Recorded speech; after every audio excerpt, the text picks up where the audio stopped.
Good morning सभी को। हमारे इस आर की एजुकेशन सेंटर जीके जीएस में आप सभी का बहुत बहुत स्वागत है। तो चलिए हम लोग साइंस की ओर बढ़ेंगे और साइंस का पहला सेट है। और पहला सेट में पहला प्रश्न क्या कहता है इस चीज़ को आप जानेंगे। ठीक है, पहला जो क्वेश्चन है कि मानव शरीर में कितनी जोड़ी पसलियाँ पाई जाती है। तो इसका आंसर क्या होगा आप कमेंट में ज़रूर देंगे। तो चलिए इसका आंसर होगा ए यानी कि 12 होगा। कहा जाता है कि मानव शरीर में जब पसुलियों की कुल पसुलियों अगर पूछा जाएगा तो 24 होगा।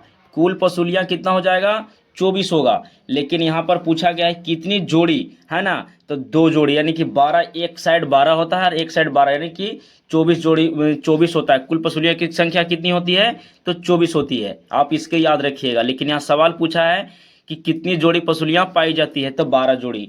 चलिए अगला प्रश्न क्या कहता है कि फाइथोमीटर से क्या मापा जाता है। बताइए, फाइथोमीटर से पूछ रहा है, फाइथोमीटर से क्या मापा जाता है। तो आप इसका जवाब दीजिए। फाइथोमीटर से क्या मापा जाता है तो सागर की गहराई मापा जाता है। ठीक है ना, सागर की गहराई मापा जाता है। वो कहा जाता है ना कि इस उपकरण का जो उपयोग होता है वो समुद्री में पानी जब होता है उसमें गहराई कितना है उसको मापने का काम करता है। ठीक है, चलिए अगला सवाल है कि निम्नलिखित में कौन सा रोग संक्रामक रोग नहीं होता है। संक्रामक रोग नहीं है। तो ये 4 ऑप्शन है, मधुमेह है, कुष्ठ रोग है, क्षय रोग है और कुकुर खांसी है। तो इसका आंसर क्या हो जाएगा मधुमेह। क्या हो जाएगा मधुमेह हो जाएगा।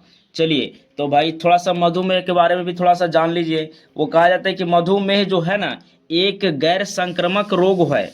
ठीक है, जो इंसुलिन की कमी या तो उसके प्रति शरीर की संवेदनाशील कम होने के कारण, है ना, ये अन्य 3 संक्रामक रोग होते हैं। चलिए अगला सवाल आपके सामने है कि कंप्यूटर में शब्द की लंबाई मापी जाती है। कंप्यूटर में जो शब्द है उसकी लंबाई किससे मापी जाती है। यानी कि कंप्यूटर में डेटा की सबसे छोटी इकाई जो होती है वो होती है बीट्स। क्या होती है बीट्स। आपको याद होगा, है ना, आपको याद होगा क्या होती है बीट्स होती है ना। तो आप इसे याद रखिएगा, बिट्स होती है। चलिए अगला सवाल आपके सामने क्या है कि थर्मोस्टेट निम्नलिखित से संबंधित है। यानी कि थर्मोस्टेट जो है वो किससे संबंधित है तो आपको बताना होगा।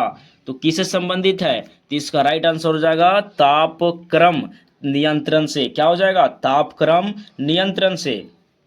तापक्रम नियंत्रण से हो जाएगा। यानी कि थर्मोस्टेट जो होता है यह एक ऐसा उपकरण है ना कि जो कि किसी भी सिस्टम के तापमान को एक निश्चित स्तर पर बनाए रखने या तो नियंत्रण रखने में मदद करता है। समझ में आ गया। चलिए अगला प्रश्न हम लोग आगे बढ़ेंगे अगला प्रश्न की ओर। अगला प्रश्न जो है वो आपके सामने है। प्रश्न क्या कहता है आप इस चीज को जाने कि मनुष्य प्रतिदिन लगभग कितनी मात्रा में, है ना, मूत्र उत्सर्जन करता है। तो कितनी मात्रा में मूत्र उत्सर्जन करता है तो आपको बताना होगा। कितना हो जाएगा तो 1500 मिलीलीटर। कितना होगा 1500 मिलीलीटर। एक स्वस्थ वयस्क आदमी जो होता है ना वो औसतन जो होता है 1 से 1.5 लीटर मूत्र प्रतिदिन उत्सर्जन करता है वो। ठीक है, आप इसे याद रख लीजिएगा। सवाल ऐसे भी आ सकता है 1.5 करके। ठीक है, चलिए अगला सवाल आपके सामने है कि निम्नलिखित में कौन सा पोषक तत्व मानव शरीर में प्रमुख मात्रा में पाया जाता है। प्रमुख मात्रा में पाया जाता है तो याद रखिएगा कैल्शियम। क्या हो जाएगा कैल्शियम। यानी कि कैल्शियम शरीर में सबसे प्रचुर मात्रा में पाया जाने वाला एक ऐसा खनिज है जो मुख्य रूप से हड्डियों और दांतों में होता है। चलिए अगला सवाल है कि निम्नलिखित में कौन सा विटामिन जल में विलय होता है। जल में विलय होता है तो सवाल का जवाब दीजिए फटाक से। इस सवाल का जवाब हो जाएगा ऑप्शन नंबर क्या हो जाएगा बी, है ना, option number C, sorry option number C यानी विटामिन बी जो है सो क्या है जल में विलय है। अगला सवाल आपके सामने है कि श्वसन लेते समय, है ना, श्वसन लेते समय हमारे फेफड़े के अंदर का दबाव बढ़ता है या तो घटता है। जब हम सांस लेते हैं तो इसका दबाव घटता है या तो बढ़ता है, तो घटता है। क्या हो जाएगा? घटता है। यानी कि जब हम सांस लेते हैं, यानी कि सांस को अंदर लेते हैं, तब हमारे फेफड़े का जो आयतन बढ़ता है, जिससे अंदर का वायु दाब कम हो जाता है और बाहर का वायु दाब अंदर खिंचाव करके ले चले जाती है। तो अगला सवाल है कि डायनेमो जो है वो परिवर्तित कैसे करता है? डायनेमो जो है सो परिवर्तित करता है किस में? रासायनिक ऊर्जा को विद्युत ऊर्जा में, या नियंत्रित ऊर्जा को विद्युत ऊर्जा में, या तो विद्युत ऊर्जा को यांत्रिक ऊर्जा में, या तो वैद्युत ऊर्जा को तापीय ऊर्जा में। तो इसका राइट क्या आंसर हो जाएगा? तो इसका राइट आंसर हो जाएगा यानी बी, है ना, यांत्रिक ऊर्जा को विद्युत ऊर्जा में परिवर्तित कर देता है। यानी कि डायनेमो एक ऐसा उपकरण है मेरे भाई जो कि, है ना, मैकेनिकल एनर्जी जो होता है, जो कि इलेक्ट्रिक एनर्जी को में बदल देता है। ठीक है, चलिए अगला सवाल आपके स्क्रीन पर है, फटाक से जवाब दीजिए। अगला सवाल आपकी स्क्रीन पर आया। सवाल यह है कि टीबी का संक्रमण किस कारण होता है? टीबी का संक्रमण किस कारण होता है? तो आपको जवाब देना होगा। तो इसका राइट आंसर हो जाएगा, है ना, बैक्टीरिया। क्या हो जाएगा? राइट आंसर हो जाएगा बैक्टीरिया। चलिए, तो इसका क्या आंसर हो जाएगा? बैक्टीरिया, ए हो जाएगा। राइट आंसर ए हो जाएगा। यानी कि टीबी जो है मेरे भाई, वो टीबी जो है वो एक क्या है? बैक्टीरिया है ना, क्या है? एक बैक्टीरिया है ना, जिससे माइक्रो बैक्टीरिया या तो ट्यूबरकुलोसिस नामक जीवाणु के कारण होता है। चलिए अगला सवाल है कि विद्युत ऊर्जा का बिल किसमें पाया जाता है? सवाल है 12 नंबर की विद्युत ऊर्जा का बिल किससे मापा जाता है? तो किससे मापा जाता है? तो यूनिट से। किससे मापा जाता है? यूनिट से। यानी कि घरों में जो बिजली का जो खपत है मेरे भाई, वो है ना कि किससे मापा जाता है? तो यूनिट में निकलता है। किस में निकलता है? यूनिट में। यानी कि के, डब्लू और एच, कहे के मतलब क्या हुआ, है ना, किलोवाट घंटा। क्या होता है? किलोवाट घंटा। आप इसको याद रखिएगा। चलिए अगला सवाल आपके स्क्रीन पर है कि निम्नलिखित में कौन सा एक सदिश राशि है? निम्नलिखित में कौन एक सदिश राशि, नहीं, यहाँ पर सदिश न पूछ करके क्या पूछा है? अदिश राशि पूछा है, यानी कि अदिश राशि। तो अदिश राशि इसमें क्या है? तो ऊर्जा। क्या हो जाएगा? ऊर्जा। तब ऊर्जा जो है से क्या है? एक अदिश राशि है ना, क्योंकि ये इसमें केवल परिणाम होता है और दिशा नहीं होता है। संवेग एक विस्थापन सदिश राशि है। इस संवेग जो है वो सदिश राशि है मेरे भाई, आप इसे याद रखिएगा कि सदिश राशि जो है वो क्या है? सदिश राशि जो है ना, वो ये है संवेग। संवेग क्या है? एक सदिश राशि है। चलिए अगला सवाल आपके स्क्रीन पर है। सवाल है कि हेपेटाइटिस बी वायरस जो है वो कैरियर के किस अंग को प्रभावित करता है? बताइए, फटाक से एकदम जवाब दीजिए। किस अंग को प्रभावित करता है? तो यकृत को। किसको करता है? ऑप्शन नंबर डी, यानी यकृत को, है ना। कहते हैं हेपेटाइटिस बी जो मुख्य रूप से लीवर में संक्रमण और सूजन पैदा करता है। क्या करता है? लीवर में सूजन पैदा करता है। आप इसे जरूर याद रखिएगा। क्या करता है? लीवर में सूजन को पैदा करता है मेरे भाई, आप इसे जरूर याद रखिएगा। ठीक है, सूजन पैदा करता है ना, सूजन पैदा करता है।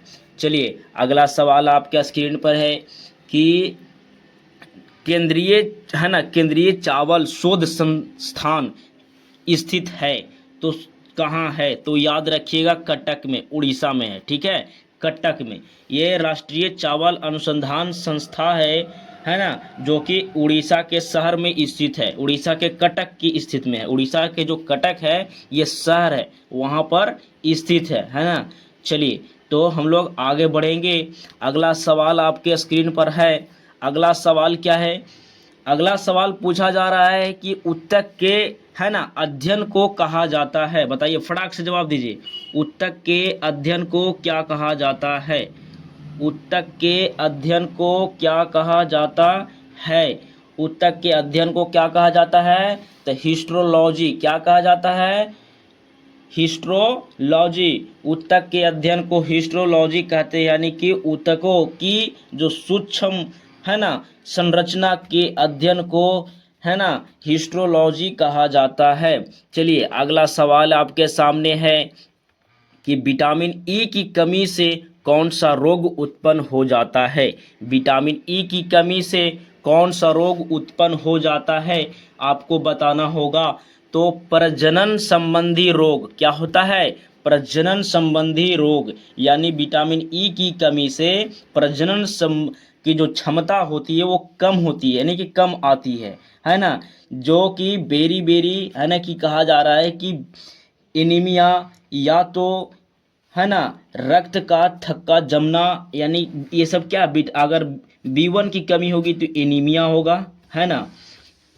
और बात करते हैं कि अगर B2 की जो B12 की अगर तो रक्त का थक्का जमना, और VK का मतलब होता है रक्त का थक्का जमना। तो ये सब है ना याद रखने की चीज़ है। चलिए अगला सवाल आपके स्क्रीन पर है कि निम्न में किसे नोबेल तेल कहा जाता है। नोबेल तेल कहा जाता है, नोबेल तेल कहा जाता है, तो याद रखिएगा किसे कहा जाता है, तो TNG को। क्या कहा जाता है, TNG को, ट्राई नाइट्रोग्लिसरीन। क्या, ट्राई नाइट्रोग्लिसरीन, है ना। आप इसे याद रखिएगा, एक विस्फोटक है जिसे नोबेल तेल यानी कि कहा जाता है ना। तो इसका क्या हो जाएगा। अगला सवाल आपके सामने है, अगला सवाल है कि बुलेट है ना प्रूफ जैकेट बनाने में उपयोग किया जाता है। बुलेट प्रूफ जैकेट बनाने में उपयोग किया जाता है मेरे भाई। तो इसका जवाब दीजिए फटाक से। तो इसका जवाब हो जाएगा इसमें A और B, यानी कि केवलर से भी बनाया जाता है, पॉली है ना पॉलीफेराफिन है ना ट्रेस्टोफाइड माइट से भी बनाया जाता है, यानी दोनों से बनाया जाता है। A और B इसका दोनों आंसर हो जाएगा। ठीक है। चलिए अगला सवाल आपके स्क्रीन पर है कि वाटर सर्च इंजन का विकास किसने किया था। वाटर सर्च इंजन का विकास किसने किया था। तो सबसे पहले भारत ने किया था। किसने किया था, तो भारत ने किया था। आप इसे याद रखिएगा, है ना। यानी कि वाटर सर्च इंजन जो है का जो विकास भारतीय ने कि शोधकर्ताओं द्वारा जल संसाधन को प्रबंधन के लिए किया गया था, है ना। आप इसे याद रखिएगा। तब तक फिर मिलते हैं नेक्स्ट पार्ट में मेरे भाई, है ना। नेक्स्ट पार्ट में हम लोग मिलते हैं। इसी के साथ नेक्स्ट पार्ट जो है बहुत जल्द लेकर के मैं आ रहा हूँ। तो आप नेक्स्ट पार्ट में ज़रूर मिलें और सेट को उसमें प्रैक्टिस करते रहें। तो सेट प्रैक्टिस करते रहें, हमारे साथ जुड़े रहें, है ना। और सेट प्रैक्टिस करते रहें। हम सेट प्रैक्टिस पर डे कराएंगे। क्या कराएंगे, पर डे कराएंगे। आप इसमें टेंशन ना लें, ठीक है। तब तक के लिए बाय, फिर मिलते हैं नेक्स्ट वीडियो में।